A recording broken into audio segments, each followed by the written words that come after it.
ဒီနေ့ပါဝင်ပါလေ Hi အားလုံးမင်္ဂလာပါဒီနေ့ပါဝင်ပါလေအနေကျေးဇူးပါဒီနေ့မှာတော့ဝန်ကအခုတလောပေါ့နော် Instagram က fashionista ရဲ့ဓာတ်ပုံတွေမှာပေါ့နော်အတွေ့များလာတဲ့ fashion accessory တစ်ခုကိုပြသပေးတော့မှာဖြစ်ပါတယ်အဲ့ဒါကတော့ဘာလဲဆိုတော့ဒီ Bandanas ဖြစ်ပါတယ်ဒီမှာလို့ပြောရရင်တော့ခေါင်းစည်းပေါ်ပါပေါ့နော်ဒီ Bandanas ကအခုမှပေါ်လာတဲ့ဒီစီတော့မဟုတ်ဘူးသူကပေါ်လာတော့အရင်ရမ်းကြာနေပြီအဲ့တော့1အိမ်မှာလည်းရှိနေရပါတော့ကဲဒီနေ့ဗီဒီယိုလေးထဲမှာတော့ဝန်ကဒီ Bandanas ကိုသုံးပြီးတော့ပုံစံမျိုးမျိုး try ကြည့်မယ်ပေါ့နော်ဘယ်လိုပုံစံလေးဖြစ်လာမလဲဝန်လည်းမသိဘူးစောင့်ကြည့်ပေးပါကဲBandanas ဆိုတော့ဝန်တို့ဒီလိုမျိုးပေါ့နော်၄တောင်ပုံစံရှိရဲ့ပိတ်စာပဲပေါ့နော်ပိတ်စာအကွက်တွေရှိရဲ့ဒီမျိုးဒါက Bandanas အကွက်လို့ခေါ်ရပါတော့ဒါမျိုးပိတ်စာကိုဝန်တို့30ကန်ပုံစံထပ်ဝက်ချိုးလိုက်မယ်ပေါ့နော်လိုမျိုးချိုးလိုက်ပါတယ်30ကန်ပုံစံမှာ30ကန်ပုံစံချိုးပြသွားလို့ရှိရင်ဝန်တို့ပထမဆုံးနည်းနာတော့အရန်လွယ်ပါတယ်အရန်လွယ်ပါတယ်ဒီတိုင်းစီးမှာပါဒါပေမဲ့ဒီနည်းရပေါ့နော်လိုက်တဲ့လူလည်းလိုက်မယ်မလိုက်တဲ့လူလည်းမလိုက်ဘူးပေါ့နော်ပထမဆုံးပုံစံကတော့တော့အရန်လွယ်ပါတယ်ဒါတော့ပထမဆုံးနည်းပါလုံးဝ normal way ပဲပေါ့နော်ပထမဆုံးစီးရနေပါပဲ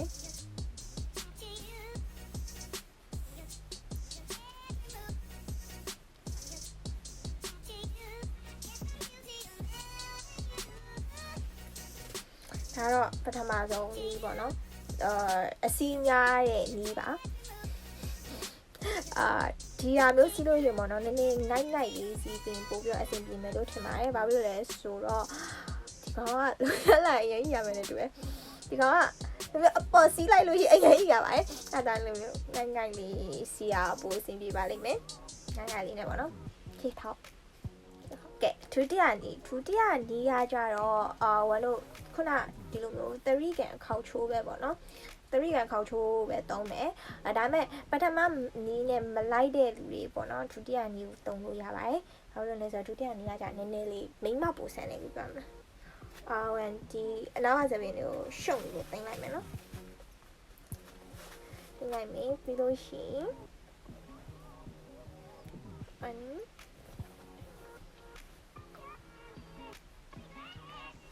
မျိုးလေးပေါ့နော်သူကပထမလေးကိုငိုင်းတော့မစီဘူးသူကနောက်ကိုကြလေးစီမှာပေါ့နော်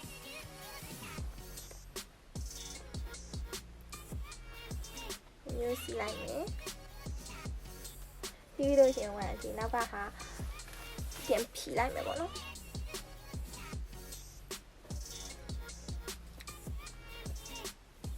ပြီးတော့အရှိဘက်စပင်းကိုဝင်နည်းနည်းပြန်ဖွာလိုက်မယ်ဒီရင်ကတ်နေမှာ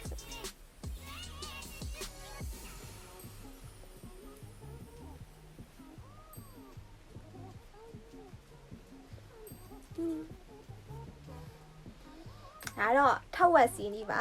ထောက်ဝက်စီးနီးကတော့ပို့ပြီးတော့မိန်းမဆန်တဲ့အတွက်မိန်းကလေးနဲ့ပို့ပြီးတော့လိုက်မယ်လို့ထင်ပါတယ်လူမျိုးလေးပေါ့နော်ဒီကမျိုးအကွာပုံစံမကြရင်လဲဟိုလိုမျိုးလက်ကင်ပွားလှလေးပပလှလွားလေးနဲ့စီလို့ရှိရင်ရမ်းလာပါတယ်ကဲဒါတော့ဒုတိယနည်းပါကဲတတိယနည်းပေါ့နော်တတိယနည်းကဘာလဲဆိုတော့တတိယနည်းလေးပုံစံကဒီလိုမျိုး30ကန်ပုံစံရေးခေါ်ပါမှာ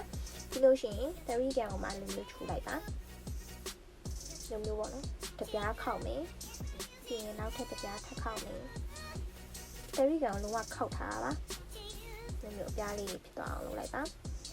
အဲ့ဆိုလို့ရှိရင်လိုမျိုးရမယ်ပေါ့နော်လိုမျိုးချောင်းလေးရမယ်ပြီးတော့ဘာလို့ဒီခဏစီတိုင်းမလို့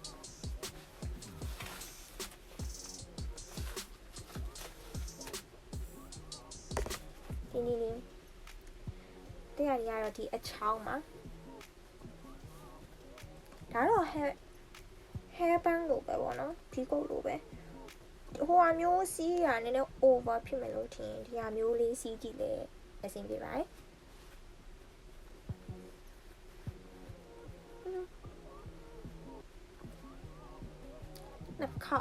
နှစ်ပတ်ချီလိုက်မယ်ရှင်းရစပင်းလေးပါလေးနေတာပြီး လူမျိုးစီးထားလို့လည်းရတယ်ပေါ့နော်ဟုတ်လို့ရှိရင်လူမျိုးချလိုက်လေဒီလိုမျိုးပိုင်းလူမျိုးစီးတိုင်းလူမျိုးပြီးကုတ်လိုမျိုးပေါ့နော်ထုံထုံ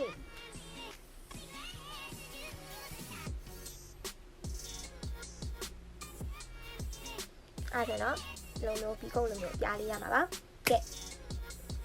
ဒါတော့တတိယနည်းပါ